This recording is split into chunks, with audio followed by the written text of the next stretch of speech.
What is the Taiwan Relations Act, and how has it shaped U.S. Taiwan relations over the past 45 years? Yeah, so I think the Taiwan Relations Act is obviously a foundational piece of U.S. policy towards Taiwan. I mean, it is very much the legal basis that governs the specific relationship between the United States and Taiwan. We talk about the Taiwan Relations Act as part of the U.S. One China policy, and we tend to talk about that the TRA alongside the other pieces like the three communiques and the six assurances. But the three communiques and six assurances does have a more profound angle between the United States and the PRC, while the Taiwan Relations Act is very much focused on the United States and Taiwan. Has the TRA proven effective since its passing?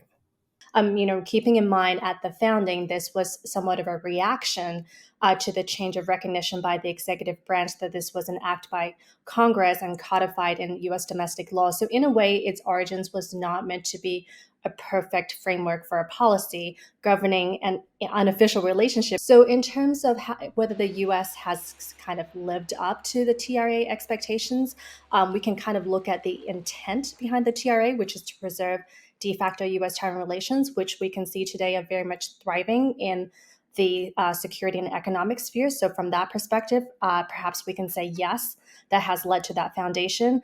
Has it led to an outcome in the cross strait that I think the founders of the TRA might have wanted to see? I think that's much more questionable. We have seen that the TRA has not deterred China from seeking unification with Taiwan, and we're seeing China acting more and more provocatively in pursuit of that goal, especially in recent years, to great concern here in Washington. Given all that you said, is the TRA still an effective framework for conducting unofficial ties between the two countries, or is something stronger needed? I think right now we're seeing a sort of a broader discussion about that in the policy circles. In recent years, we've seen a lot of exploration of is the sort of strategic ambiguity offered by the current one China policy, of which the TRA is a part of, sufficient. And I think it really depends on how we want to think about the unofficial relationship between the United States and Taiwan. I think the TRA gives enough framework and basis there for the continuation of trade, for example, U.S. defense commitments to Taiwan, arms sales to Taiwan, for example.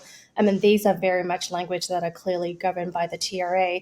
I think the question is there sufficient motivation to sort of enact both in the letter and the spirit of the Taiwan Relations Act? And I think that's very much a political and policy trend that we're seeing right now, where, whether we're seeing there's sufficient will to act on some of the more difficult aspects of the deepening U.S. Taiwan relations.